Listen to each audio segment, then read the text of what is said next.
Muy buenas, hermanos, amigos. Hemos estado hablando de la lucha espiritual del cristiano, de la guerra espiritual. Esta teoría de que podemos espantar los demonios, podemos atarlos, podemos dar un grito y se van. No, todo esto es fantasía.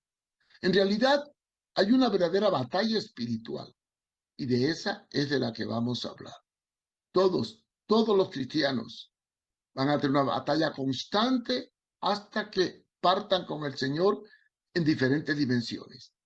Y de esa batalla espiritual o esta guerra espiritual que tenemos en el diario vivir en diferentes esferas de nuestra vida es de la que hoy vamos a abordar en la enseñanza de hoy del libro de demonología. Así que ponga mucha atención para que entiendan la verdadera guerra espiritual que como cristiano cada uno tenemos y quitar de nuestra mente esa guerra constante y ficticia sacada de leyendas y cuentos en donde podemos a lo mejor dar un grito, una vuelta y atrás al diablo y se acabó. No, vamos a un análisis profundo de la verdadera batalla espiritual del cristiano.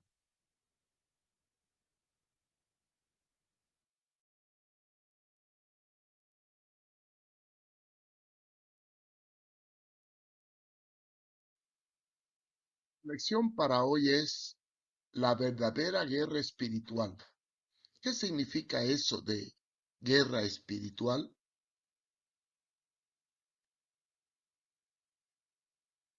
Podemos negar que la vida cristiana es un continuo batallar, por lo que nos encontramos inmensos en una guerra continua sin cuartel en dos áreas de nuestro diario vivir.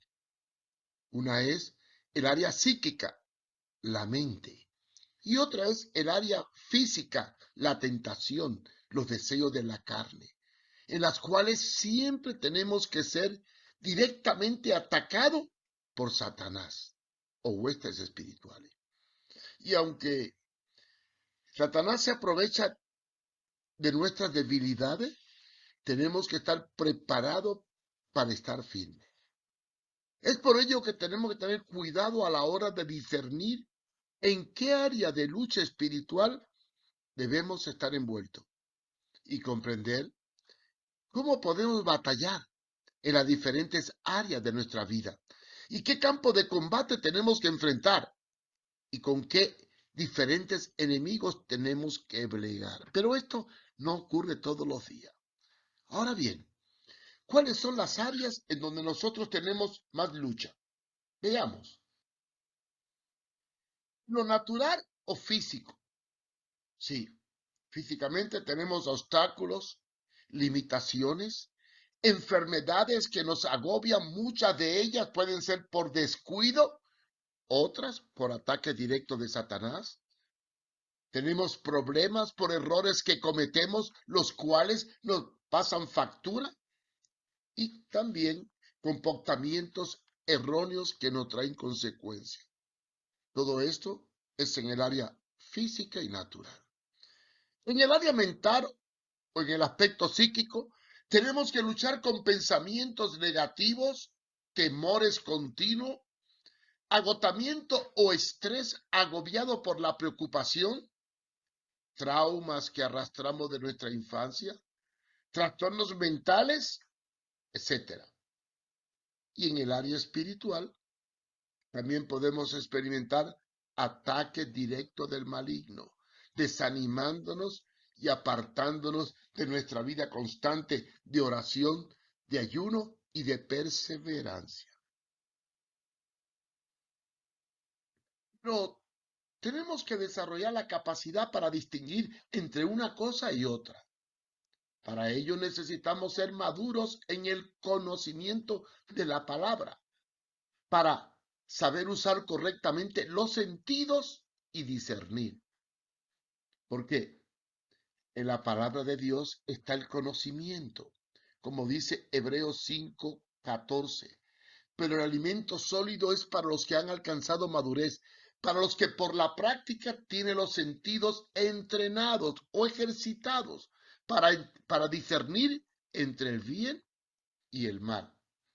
Así que la única forma de desmantelar las mentiras del diablo cuando nos ataca es con la proclamación y el conocimiento de la verdad de Dios. Pero yo os hago dos preguntas.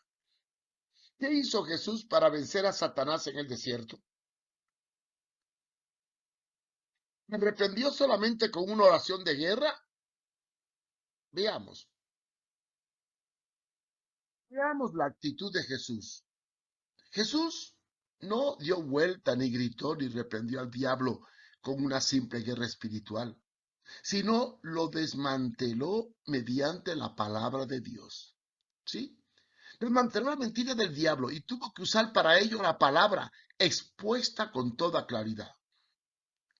Satanás le dijo, manipulando como siempre las escrituras. Recuerden que Satanás es un manipulador de la palabra y la conoce mejor que todos nosotros. Y le dijo una mentira.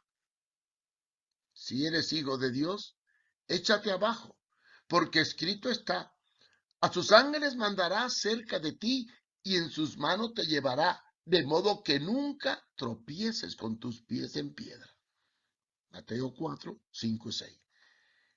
Frente a esta manipulación diabólica de la escritura, noten su hermenéutica que fue sacada fuera de contexto para decir en un momento determinado lo que no tenía sentido de ser. Veamos cómo reaccionó Jesús.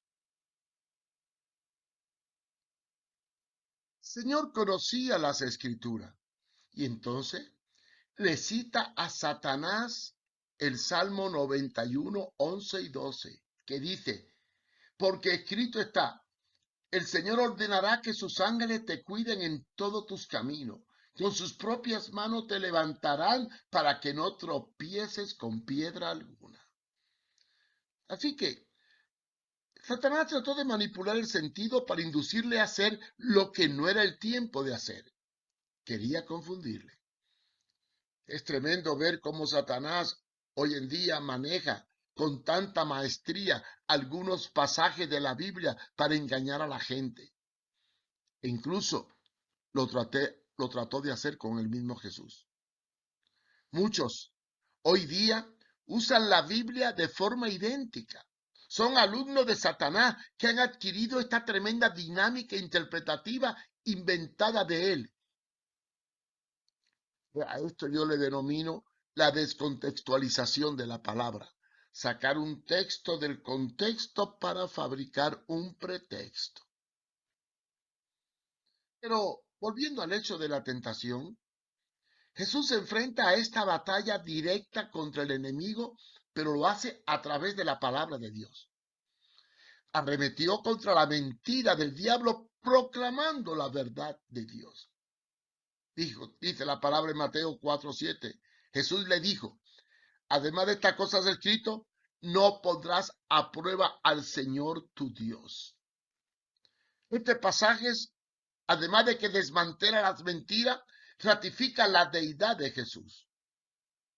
Cuando llega el momento crucial de la batalla entre Jesús y Satanás en el desierto, el enemigo le ofrece todos los reinos de este siglo si le adora, los cuales él había usurpado y robado a Dios con la caída del hombre.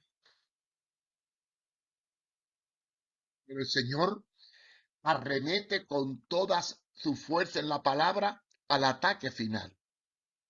Aquí sí hubo un grito, no un alboroto, ni reprensión.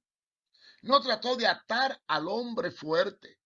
Jesús se limitó a tomar el argumento más poderoso que podía tener para destruir las artimañas del diablo, la palabra, y proclamó en la soberanía de Dios sobre todas las cosas. Entonces Jesús le dijo, vete, Satanás, porque escrito está, al Señor tu Dios adorarás y a Él solo servirás. Entonces el diablo le dejó y he aquí los ángeles vinieron y le servían. Es ahí donde Satanás quedó derrotado. Hizo Jesús. Afirmó lo que decía Deuteronomio capítulo 6 versículo 13. A Jehová tu Dios temerás y a él solo servirás y por su nombre jurarás. O sea, actuó con firmeza frente al enemigo. Esta fue una lucha espiritual a fondo. Las armas que usó Jesús fueron la oración, el ayuno y sobre todo el conocimiento de la palabra.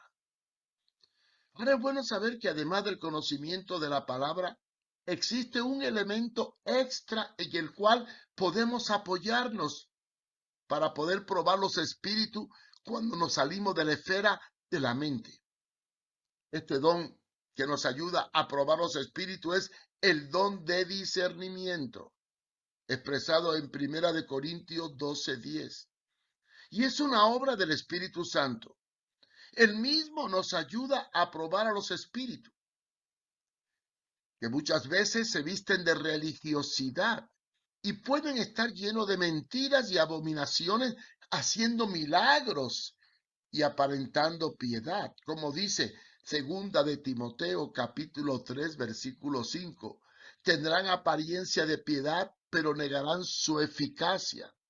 Y entonces nos recomienda: a estos evita. Pero retomando el principio, necesitamos ser entrenados para ser soldados de Jesucristo y poder aprender a pelear la buena batalla diaria en la vida cristiana. Existen dos áreas muy específicas en nuestra naturaleza que debemos de entrenar y capacitar para poder salir victoriosos de esta lucha. Eso sí, sin caer en extremos o extravagancias emocionalistas. La primera área que tenemos que preparar es el área de la capacitación o la salud mental. Eso es emocional. Todos los seres humanos nos vemos sometidos a mucha tensión emocional, que en algunos momentos puede llevarnos a estados de ansiedad, depresión, angustia, desánimo, de los cuales el enemigo se puede aprovechar para desestabilizarnos y por medio de ello tenernos atados psicológicamente. Es por ello que debemos de ser formados en el área psíquica, en el área mental, para poder tener seguridad y estabilidad mental en los momentos difíciles de la vida. Ya que, aunque usted no lo crea, el área mental es el área que más ataca a Satanás a muchos cristianos, y es el área de los pensamientos. Sí, y es debido a ello que el apóstol San Pablo en 1 10:5 nos recomienda que traigamos todos los pensamientos cautivos a los pies de Cristo. La palabra cautivo es sujeto, atado. Considerando que somos muy vulnerables mentalmente. Entonces necesitamos un trabajo emocional muy profundo para poder darle a los que nacen de nuevo confianza en el Señor. Este elemento de la confianza en la palabra de Dios es la que nos va a ayudar a enfrentar los días malos, que indudablemente van a sobrevenir. Y además, nos ayudará a forjar un evangelio que no está basado en oferta ni en ilusiones, sino en realidades en donde todo no es bendición, ni prosperidad, ni victoria, porque hay luchas y dificultades a las cuales tendremos que enfrentarnos. Si no sabemos enseñarle a los nuevos convertidos las dos caras de la moneda, momento de gozo y momento de tristeza, porque todo en la vida tiene dos caras. Dice la Biblia que hay días buenos y malos. Las bendiciones tienen su precio. El gozo y la tristeza nos acompaña cada rato. A veces estamos sanos y a veces enfermos. Hay la realidad del ataque diabólico como la victoria que hay en Cristo cuando somos tentados y dependemos de Él. Todos seremos probados y tentados. Y esta forma nos ayudará a ser fuertes. Pero no dejemos que la frustración en las tormentas nos lleven a la derrota. Es importantísimo enseñarle a los creyentes y a los nuevos convertidos a luchar, a confiar, a apoyarse en Dios con toda certeza en los momentos más difíciles. No debemos dar lugar a la duda. No hay mejor aliado del diablo que la duda. Y para evitar la duda, solo tenemos que hacer una cosa: nutrir nuestra fe en la confianza de un término que hoy tenemos que enfatizar mucho: la soberanía de Dios. Estamos en sus manos y Él hace lo que Él quiera. Necesitamos ceñirnos a la palabra cada día más. Analizar el querigma. ¿Qué es el querigma? Él la proclama. Esa proclama que nosotros recibimos trae un didaqué, un mandato que tenemos que acatar para ser victorioso. Hay que enseñar las realidades de la oferta de Dios, pero también entender que toda oferta tiene una demanda y trae bendición. Así que una de las condiciones más grandes es aceptar el mensaje y aceptar que la oferta de Dios también requiere un precio. Tenemos que hacer nuestra la realidad del Señor aún en los días malos y no considerar de ello que los demonios están triunfando o que hay demonios por doquier. No. A veces la adversidad es la escuela de Dios y la seguridad en su soberanía en medio de las dificultades es esencial. Por eso tenemos el ejemplo del apóstol Pablo, que en medio de las pruebas y dificultades afirmó en Filipenses capítulo 4, versículos 12 y 13: sé vivir en pobreza y sé vivir en la abundancia. En todo lugar y en todas las circunstancias he aprendido el secreto de hacer frente tanto a la hartura, tener mucho, como pasar hambre, tanto a la abundancia como a la necesidad o escasez. Y terminó con esa gran palabra que debe ser la meta de todo cristiano en medio de las pruebas: todo lo puedo en Cristo que me fortalece. La segunda área en que tenemos que estar capacitados es en el área física o en la carne. Los deseos de la carne son nuestro mayor enemigo. Es por eso que es importante guardarnos del pecado, guardarnos de las pasiones desordenadas que combaten contra el espíritu. Por ello que tenemos que aprender a resistir la tentación con firmeza en los momentos difíciles. Como dice el Salmo 1:12, bienaventurado el varón que soporta la tentación, porque cuando haya resistido la prueba, recibirá la corona de vida que Dios ha prometido para los que le aman. Tenemos que someternos a una vida en el Espíritu, a fin de no ser arrastrado por los tres grandes enemigos de la carne. ¿Sí? Porque los deseos que nacen de nuestra concupiscencia muchas veces nos lleva cautivo a los pecados sexuales, que es la mayor trampa del diablo. Otra área que tenemos que cuidar son las acciones impulsivas que nacen del carácter y que nos pueden llevar a tomar decisiones bruscas y poco sabias que nos traigan serios problemas. Por eso Santiago 3, del 17 al 18, nos dice: en cambio, la sabiduría que procede de lo alto es primeramente pura, luego es pacífica, tolerante, complaciente, llena de misericordia y de buenos frutos, imparcial y no hipócrita. Y el fruto de justicia se siembra en paz para aquellos que hacen la paz. La sabiduría nos da la paz. La sabiduría nos da la madurez. Hay que evitar, hermanos, que nos dejemos llevar por nuestros impulsos, aquellas agresiones que pueden afectar nuestras relaciones con los demás. No digo que no nos enojamos, todos nos enojamos en algún momento, pero la Biblia da un consejo en Efesios 4:26. Enojaos, pero no pequéis. Y después da una solución al enojo. No se ponga el sol sobre vuestro enojo. No deje que dure mucho.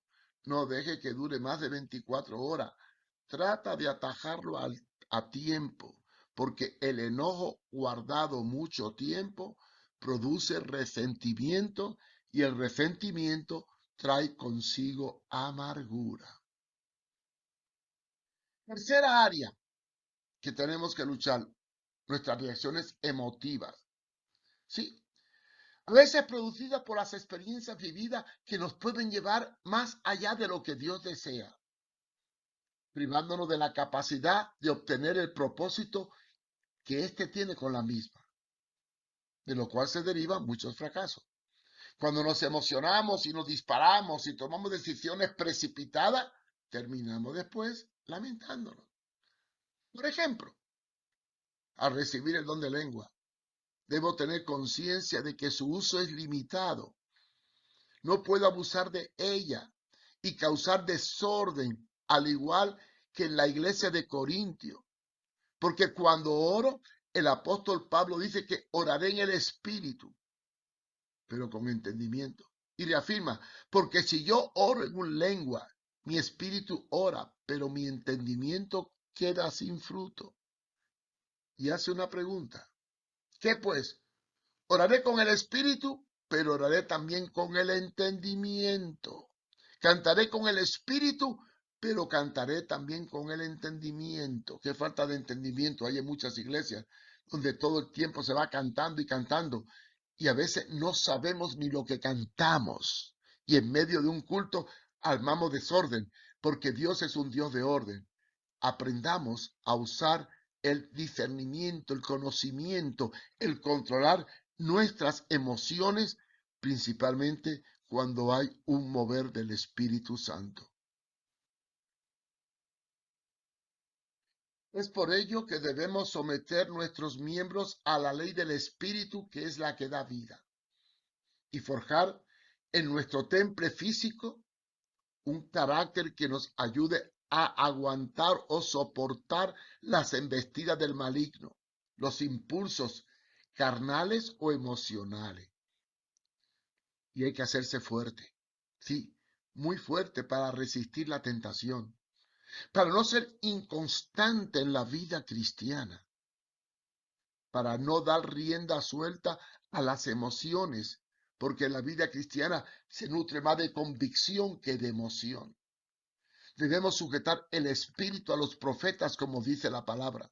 Y sobre todo, pedirle a Dios que nos capacite para que podamos mantenernos firmes en los momentos difíciles y podamos actuar como aconseja el apóstol Pablo a Timoteo en 2 de Timoteo 1:7 cuando dice, porque no nos ha dado Dios un espíritu de cobardía, sino de poder, de amor y de dominio propio. Esa palabra, dominio propio, es muy importante en el mover del espíritu y en la vida cristiana.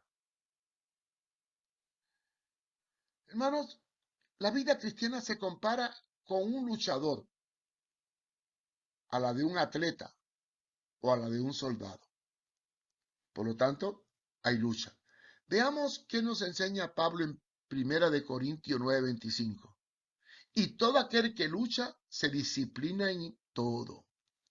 Ellos lo hacen para recibir una corona corruptible, pero nosotros, en cambio, para una incorruptible. Así que está hablando de la lucha del cristiano, con ecuanimidad y con capacidad para obtener la victoria, con persistencia.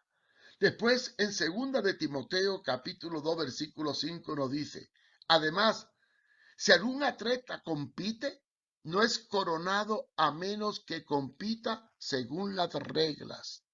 O sea, siguiendo las reglas del juego, o sea, haciendo lo correcto y actuando con prudencia. Estos conceptos paulinos implican entrenamiento constante y progresivo en la tarea que tenemos por delante para vivir una vida victoriosa en Cristo Jesús. ¿Sí? Como el atleta se entrena todo el tiempo y como el luchador y el soldado se prepara todo el tiempo para estar a punto cuando venga el momento de la competición, así también nosotros tenemos que estar listos, a punto para enfrentar los momentos difíciles que en la vida cristiana van a venir.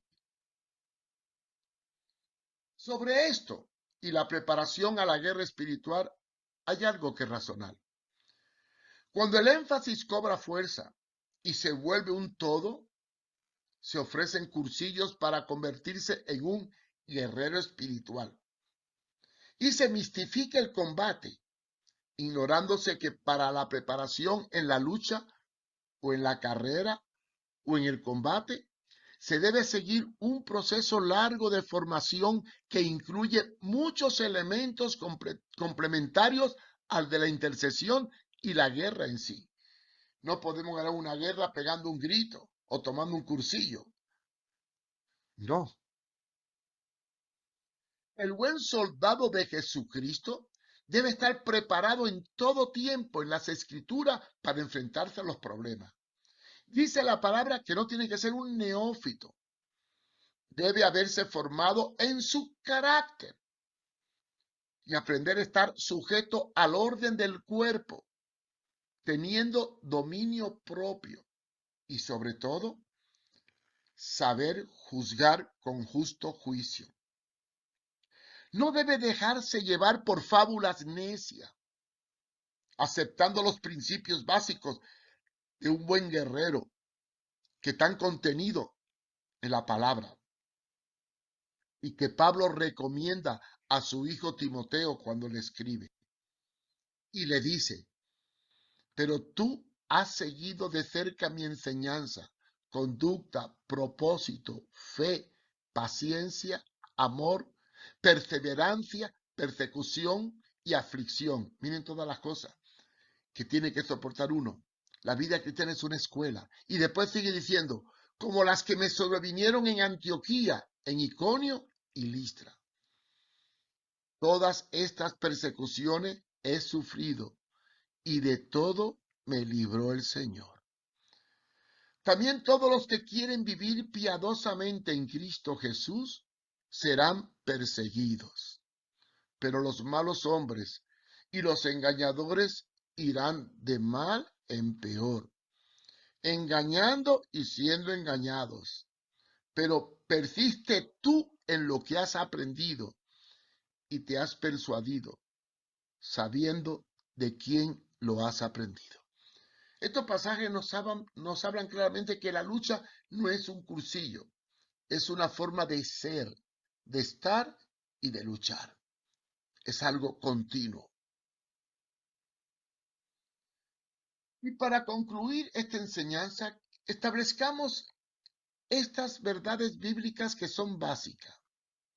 Una vez entrenados, debemos conocer a nuestro enemigo. Pero para ello, no podemos fundamentarnos en fábulas, cuentos o novelas, sino en la realidad bíblica y en nuestro diario vivir. Es bueno dejar muy claro que las fuerzas del mal tienen una organización jerárquica y estas se dividen en dos grandes grupos. Uno, los demonios. Su labor, posesionarse de los cuerpos para atormentarlos, degradarlos. Y su jefe es Satanás. Mateo 9:34. Y después tenemos los ángeles caídos, que se convierten en ángeles de luz para engañar a muchos, manifestándose y trayendo mentiras y falsas revelaciones. Y ahí tenemos una inmensidad de textos. Primera de Corintios 11:14, Gálatas 1:8, Hebreo 13:2. No confundamos jamás la acción de uno y de otros. Su misión es la de controlar a las criaturas de Dios en el mundo. Satanás trabaja como príncipe de este mundo para esclavizarnos, engañarnos, persuadirnos y tomar control de nuestras vidas. Pero ese poder ya ha sido arrebatado por la sangre de Cristo y él perderá el control absoluto de la tierra durante el milenio, según Apocalipsis 20, 2:7, por lo cual yo no lo puedo atar ahora ni destronar hasta que Cristo venga. Las fuerzas del mal son muy astutas, actúan y operan en donde menos lo esperamos. Son como el camaleón que se adapta al medio cambiando de color. Se disfraza y se vuelve ángel de luz para infiltrarse incluso aún dentro de la misma iglesia e inducir a los cristianos a hacer cosas que están contra la voluntad y la palabra de Dios. ¿Cómo operan en relación a los cristianos Satanás y sus demonios? Bueno, su trabajo es el mismo de siempre, turbar y destruir el plan de Dios. No tiene dominio sobre nosotros, pero sí puede actuar impidiéndonos muchas cosas. Desarrolla una dinámica de acuerdo a la necesidad de cada época y trabaja con los seres humanos que quieren servir a Dios en dos esferas. Primera esfera, ataca a la iglesia mediante persecuciones, obstáculos y maquinaciones e infiltraciones. Para ello, usa los sistemas dominantes de este siglo, los gobiernos, para imponer leyes inmorales y doblegar a la iglesia a el pecado. Por eso dice Apocalipsis capítulo 2, versículo 10, no tengas ningún temor de las cosas que ha de padecer.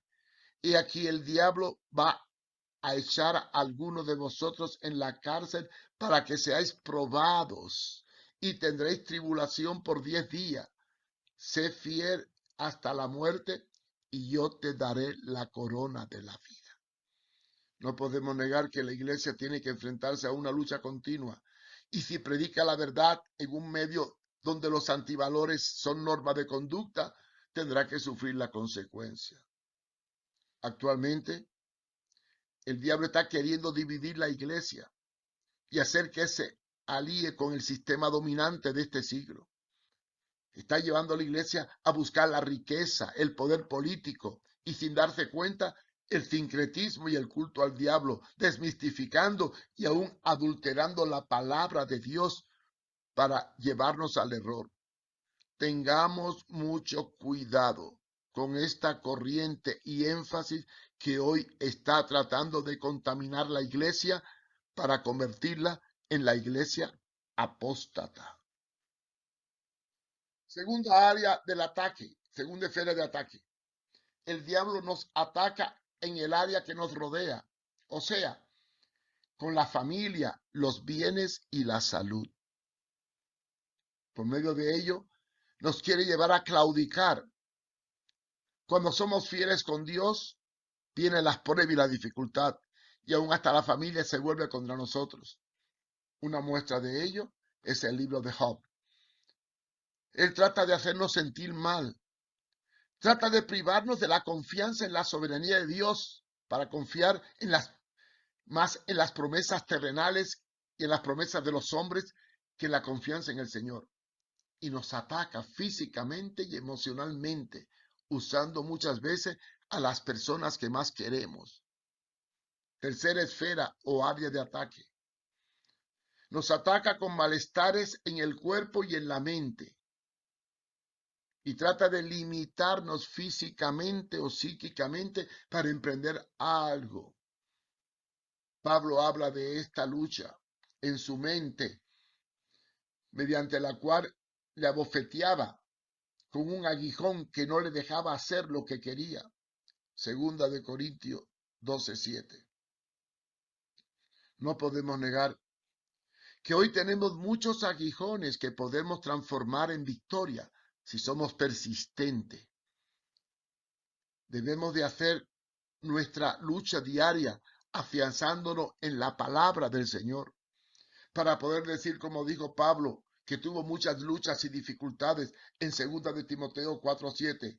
He peleado la buena batalla, he acabado la carrera, he guardado la fe.